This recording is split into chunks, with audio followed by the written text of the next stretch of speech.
आज इस प्रेस वार्ता में आप सभी पत्रकार बंधुओं का बहुत बहुत स्वागत है, हार्दिक अभिनंदन है। मेरे साथ हमारे देवभूमि क्षेत्रीय संगठन स्वर्ण मोर्चा के जिला सिरमौर के अध्यक्ष भाई लवली चौहान जी और हमारे जिला सोलन के जिला उपाध्यक्ष भाई भूपेंद्र ठाकुर जी और मेरे साथ आज की ये जो प्रेस वार्ता है, आज इसके मुख्य मुद्दे हैं। एक बार लौटकर फिर उसी रूप में देवभूमि क्षेत्रीय संगठन स्वर्ण मोर्चा इस हिमाचल प्रदेश में आ रहा है। हिमाचल प्रदेश की बहुत पुरानी हमारी मांग, स्वर्ण समाज की मांग, स्वर्ण आयोग की मांग को लेकर, और अभी हाल ही में इस हिमाचल प्रदेश की सरकार ने जो सदन के भीतर अभी नवरात्रे खत्म हुए हैं और जहां नवरात्रे खत्म हुए हैं वहां पर हमने मुख्यमंत्री को देखा, प्रदेश के विधायकों को, मंत्रियों की फोटो सोशल मीडिया के माध्यम से देखी कि छोटी छोटी देवी स्वरूप बच्चियों के वो पांव छूते नजर आ रहे थे, उनके पांव धुलाते नजर आ रहे थे। नवरात्रों में उन बच्चियों को देवी स्वरूप मानकर पूज रहे थे प्रदेश के मुख्यमंत्री और विधायक और मंत्रीगण, और एक तरफ सदन के भीतर उन्हीं बेटियों की बोलियां लगाई जा रही थी, उनकी कीमत तय की जा रही थी, उनके ऊपर इनाम राशियां रखी जा रही थी कि हिमाचल प्रदेश की में बेटियों को जो भगाएगा उसको 2 लाख रुपए की राशि वो प्रदेश सरकार की तरफ से दी जाए। 50,000 रुपए ये अंतरजातीय विवाह प्रोत्साहन राशि होती थी, उसको बढ़ाकर प्रदेश सरकार ने 2 लाख रुपए कर दिया।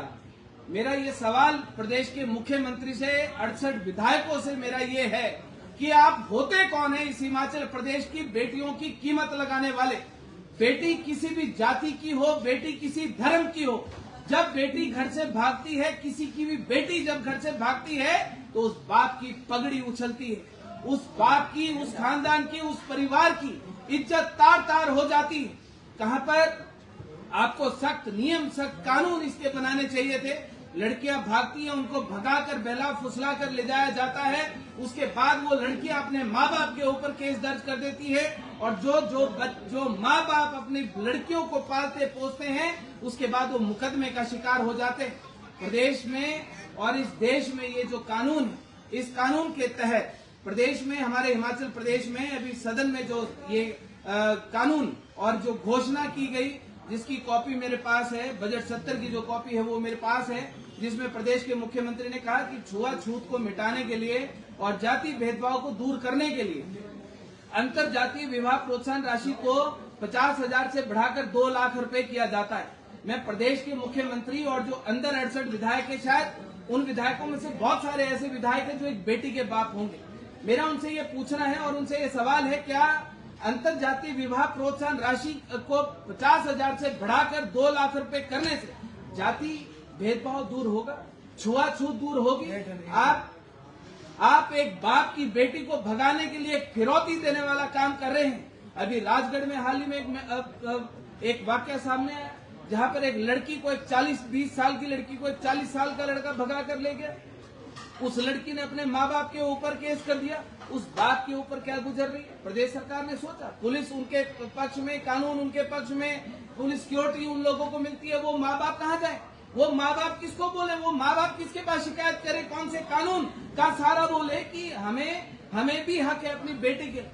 ये इस हिमाचल प्रदेश का, जहाँ पर ये बहुत बड़ा मुद्दा, हर बेटी से जुड़ा हुआ मुद्दा है, ये स्वर्ण समाज की बेटियों का सवाल हो, चाहे किसी भी जाति की बेटी का सवाल हो, बेटी बेटी होती है। और हमारा मानना है, बेटी चाहे हिंदू की हो, चाहे मुसलमान की हो, चाहे राजपूत की हो, ब्राह्मण की हो, बनिया खत्री की हो या शूद्र की हो, बेटी किसी की नहीं भागनी चाहिए। और जो बेटियों को भगाने के पक्ष में है, तो हम भगवान से दुआ करते हैं कि उनकी बेटियां जरूर भागें और उसके बाद 2 लाख रुपए इनाम राशि उनको दी जाए। और प्रदेश के ये जो विधायक मंत्री हैं, इनको भी इस प्रकार की एक बार झटका लगना चाहिए, बेटियां इनकी भी भागें और फिर इनकी सरकार 2 लाख रुपए इनाम राशि दे। इसके बाद स्वर्ण आयोग का जो मुद्दा है, इस हिमाचल प्रदेश में ये मुद्दा किसी से छुपा नहीं है, ये मांग किसी से छुपी नहीं। चाहे पिछली सरकार हो, पूर्व की सरकार, भाजपा की सरकार, और पूर्व के मुख्यमंत्री जयराम ठाकुर की सरकार की बात हो, देवभूमि क्षेत्रीय संगठन स्वर्ण मोर्चा हिमाचल प्रदेश का एक ऐसा संगठन था जिसने स्वर्ण आयोग को लेकर देश की सबसे बड़ी मुहिम इस हिमाचल प्रदेश में शुरू, चाहे एक के बाद एक बैक टू बैक आंदोलन, चाहे हिमाचल प्रदेश की सड़कों पर रहे, चाहे 10 दिसंबर विधानसभा का घेराव रहा हो, चाहे ना जाने कितनी बार सचिवालय के घेराव रहे हो, मंत्री विधायकों मुख्यमंत्रियों के घेराव रहे हो, मुख्यमंत्री तक तो ये बयान देना पड़ गया था कि बाहर एक गुंडा खड़ा है, मुझे डराता है, धमकाता है कि सड़क पे नहीं चलने दूंगा, सड़क पे नहीं निकलने दूंगा। भाजपा की सरकार ने हमारी मांग को पूरा नहीं किया, पीठ में छुरा घोंपने वाला काम। कांग्रेस की सरकार बनी, प्रदेश के मुख्यमंत्री ठाकुर सुखविंदर सिंह सुक्खू को हमने 16 मार्च 2023 को हमने एक बार फिर से मांग पत्र सौंपा और हमने उसमें मांग रखी कि स्वर्ण आयोग का गठन इस हिमाचल प्रदेश में किया जाना चाहिए कि जब सभी वर्गों के लिए, सभी जातियों के लिए उनके आयोग कमीशन बोर्ड बने हैं, तो जनरल कैटेगरी के लिए आयोग बोर्ड का गठन क्यों नहीं इस हिमाचल प्रदेश में हो सकता। प्रदेश के मुख्यमंत्री ने कहा कि 6 महीने रुकिए, उसके बाद हम इसके ऊपर विचार करेंगे। आज लगभग 2 साल हुए। 2 साल से इस हिमाचल प्रदेश में बहुत सारे उतार चढ़ाव आए, बहुत सारी चीजें हुई, संगठन लगातार किसी न किसी मुद्दे को लेकर सक्रिय रहा, लेकिन जहां पर प्रदेश के नेताओं ने सदन के भीतर प्रदेश के मुख्यमंत्री का एक शर्मनाक बयान की छुआछूत को मिटाने के, अरे आपने छुआछूत को मिटाना है तो आप अन्य और योजनाएं लेकर आइए, समानता लेकर आइए, जाति के आधार पर जो भेदभाव हो रहा है उस भेदभाव को खत्म करने के लिए जो नीतियां, योजनाएं जो आप बनाते हैं उसको बढ़ाने के लिए उसको खत्म कीजिए, अपनी मानसिकता को ठीक कीजिए, उससे जातिगत भेदभाव वो दूर होगा, छुआछूत उससे दूर हो। आप किसी की बेटी को भगाने के लिए नामराशि रखेंगे, उससे छुआछूत दूर नहीं हो। इन्हीं सारी बातों को लेकर, इन 2 अहम मुद्दों को लेकर देवभूमि क्षत्रिय संगठन स्वर्ण मोर्चा 17 अप्रैल से लेकर 24 अप्रैल तक सचिवालय सीटीयू चौक जो है शिमला में, वहां पर हड़ताल पर हम लोग बैठने वाले हैं, धरने पर हम लोग बैठ रहे हैं 17 तारीख से, और 12:15 पर हम लोग सीटीयू चौक पर, वहां पर जो चौक है वहां पर हम लोग धरने पर बैठ जाएंगे। उसके बाद 24 अप्रैल को इस हिमाचल प्रदेश का एक बार फिर से बड़ा आंदोलन स्वर्ण समाज की मांगों को लेकर, अधिकारों को लेकर हिमाचल प्रदेश सचिवालय का घेराव होगा, मुख्यमंत्री का घेराव होगा। और सीधी बात अभी आप लोगों के माध्यम से कहना चाहता हूं कि जब तक अंतरजातीय विवाह प्रोत्साहन राशि बढ़ाने का जो इनका फैसला है वो फैसला वापिस प्रदेश के मुख्यमंत्री के द्वारा नहीं लिया जाएगा, तब तक वहां से नहीं उठा जाएगा। स्वर्ण आयोग गठन करने की मांग को जब तक प्रदेश की सरकार के द्वारा 68 विधायक अंदर बैठे, उनके माध्यम से प्रदेश के मुख्यमंत्री अंदर बैठे, उनके माध्यम से जब तक पूरा नहीं किया जाएगा, सचिवालय के आगे से नहीं उठा जाएगा। और लड़ाई हमने आर पार की हर बार लड़ी है, और जब इस बार घेराव करने के लिए जाएंगे तो बात सीधी होगी कि प्रदेश की सरकार या तो हमारी मांग पूरी करे तब उठेंगे, या तो गोली चला ले, जो करना है वो चला ले। जब तक मांग पूरी नहीं होगी सचिवालय के सामने से हमारा संगठन, हमारा समाज 1% भी उठने वाला नहीं। आप सभी लोगों के माध्यम से, मीडिया माध्यम के चैनलों के माध्यम से प्रदेश की सरकार को अंत में, और प्रदेश के जितने भी विधायक मंत्री, उन सभी को मैं एक चेतावनी देना चाहता हूं। ऐसा ना हो कि धर्मशाला में तो भाजपा की सरकार को भागने के लिए, बचने के लिए, छुपने के लिए जगह मिल गई थी, लेकिन अगर 24 अप्रैल तक आपने इसके ऊपर मंथन नहीं किया तो शिमला में ना भागने दिया जाएगा, ना छुपने दिया जाएगा, और ना कहीं दौड़ने दिया जाएगा। शिमला को बंद किया जाएगा, सचिवालय को बंद किया जाएगा। बंद मतलब बंद, और होगा। आपके पास तब तक समय है, विचार कर लें, मंथन कर लें। आपने मांग को पूरा करना है। ये अपना इस हिमाचल प्रदेश की जिन बेटियों के आप नवरात्रों पे पांव छूते हैं, उन बेटियों की बोलियां लगाने का जो आपने फैसला है, आपने वापस लेना है कि नहीं लेना है, तय कर ले। हम तो आएंगे और आर पार की लड़ाई लड़ने के लिए हम लोग शिमला आ रहे हैं, और आप सभी लोगों के माध्यम से पूरे हिमाचल प्रदेश के अपने समाज को, स्वर्ण समाज को, और खासकर अपनी बहन बेटियों को मैं बोलना चाहता हूं। मैं चाहता हूं कि आप बहन बेटियां मुख्यमंत्री से जाकर पूछे, इस प्रदेश के 68 विधायकों से पूछे कि तुम्हारी औकात कैसे हो गई हमारी कीमत लगाने की, तुम्हारी हिम्मत कैसे हो गई हमारी कीमत लगाने की, कि हमको कौन भगा कर ले जाएगा, हम किससे शादी करेंगे, किससे शादी नहीं करेंगे, और हमको भगाने वाला, हमसे शादी करने वाले को सरकार 2 लाख रुपए देगी। मैं चाहता हूं कि बहन बेटियां भारी संख्या में शिमला पहुंचे और हिमाचल प्रदेश में स्वर्ण समाज तैयारी कर ले। भाई, आर पार की लड़ाई शुरू हो गई है, रणभूमि सज गई है, और 17 अप्रैल से हम लोग शिमला में डेरा डाल रहे हैं। बहुत बहुत आपने राजगढ़ में जिस बेटी के लिए अपना कदम उठाया था, उन्होंने अपने माता पिता पे केस किया है, ऐसी बेटियों को आप क्या संदेश देंगे? देखिए, मैं जो ऐसी इस प्रकार की बेटियां, हर एक बाप का सपना होता है कि वो अपनी बेटी की डोली को अपने घर से विदा करे और इज्जत से विदा करे। हर बाप का ये भी सपना होता है कि अगर उसके अपने घर में अगर उसके बेटा होता है तो कोई नहीं चाहता कि मेरा बेटा भाग के शादी करे और भगाकर किसी लड़की को ले आए और मेरे घर में लाकर रख दे। हर बेटे के लिए भी सपना होता है कि सेहरा सजाकर अपने बेटे को घर से वो उसकी बारात लेकर जाए। इस प्रकार की जो बेटियां हैं, मैं ये कहना चाहता हूँ, हमने ये देखा है, हमने सुना है कि हर बेटी का अपने बाप के साथ एक बड़ा स्ट्रॉन्ग बॉन्डिंग होती है अपने पिताजी के साथ। दुनिया से लड़ जाती है एक बेटी अपने बाप के लिए।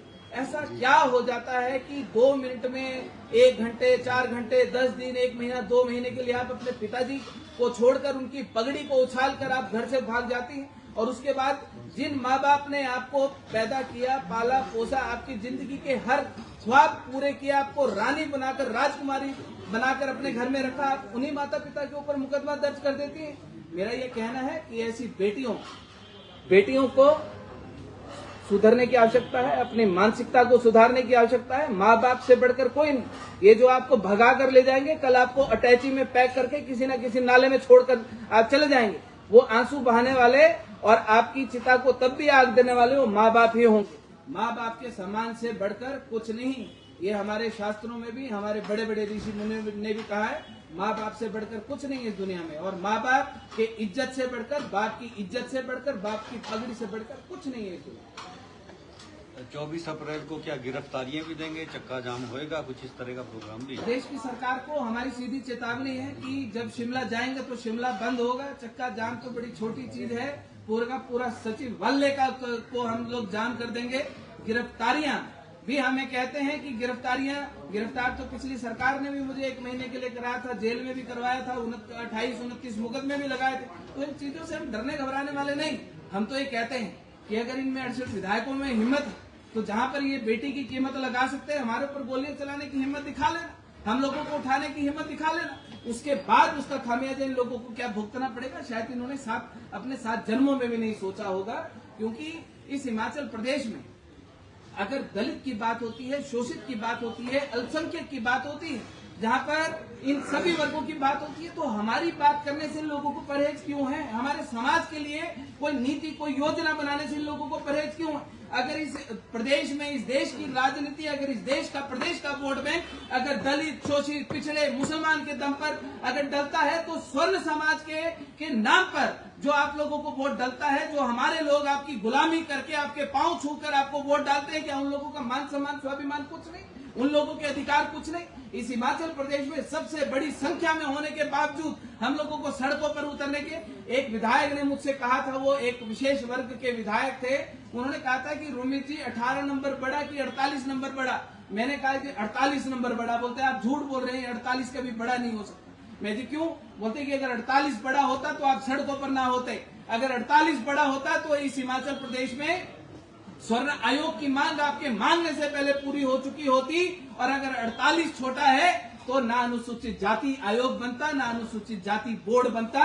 इसलिए 48 छोटा है, 18 बड़ा है। और जो 48 वाले हैं वो सदन के अंदर छोले बेचने का काम कर रहे हैं, और जो 18 अंदर बैठे हैं वो अपने समाज के अधिकारों की लड़ाई लड़ने के लिए, अपने समाज के लिए नीति योजना बनाने का काम उस सदन के अंदर कर रहे हैं।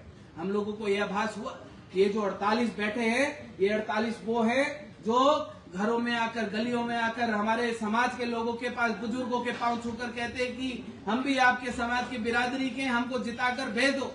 और जब ये जीत कर जाते हैं तब ना इन लोगों को हमारा समाज दिखता है, ना हमारे समाज के लोगों के दुख दिखते हैं, ना उनकी समस्याएं दिखती है, ना हमारे बच्चों का इन लोगों को भविष्य दिखता है। जहां अभी पुलिस की भर्तियां हुई, चेस्ट, हाइट, मेरिट, लेना देना, हर चीज में जहां पर रिजर्वेशन देने का काम, इनका जब वोट बैंक ही रिजर्वेशन के नाम पर, जब इनका वोट बैंक ही आरक्षण के नाम पर पड़ता है, तो भाई हमारे समाज के बारे में बात करने से तुम लोगों को परहेज क्यों है? इस हिमाचल प्रदेश में हमने भी राष्ट्रीय देवभूमि पार्टी का गठन किया, और राष्ट्रीय देवभूमि पार्टी का गठन सीधे सीधे इस हिमाचल प्रदेश में स्वर्ण समाज के अधिकारों की मांग को पूरा करने के लिए हुआ। और हमने 22 का इलेक्शन लड़ा, हमने 24 का इलेक्शन लड़ा, 27 का चुनाव भी लड़ेंगे। लेकिन लोकतांत्रिक लड़ाई है, आधिकारिक लड़ाई है, जिस माध्यम से लड़ी जाएगी, आंदोलन के माध्यम से लड़ी जाएगी। हमने भाजपा को भी देखा कि भाजपा वाले अभी सुबह अपने पूरे प्रदेश के कार्यकर्ताओं को बुलाकर चौड़ा मैदान में अपने लड़कों से वो वहां पर पुलिस वालों के बैरिकेडिंग को तोड़वा रहे थे और उन्हीं के आका शाम को बैठकर मुख्यमंत्री के साथ और कांग्रेस सरकार की वहां पर बैठकर धाम खा रहे थे। एक तरफ लोगों को बेवकूफ बनाने का जो काम करते हैं।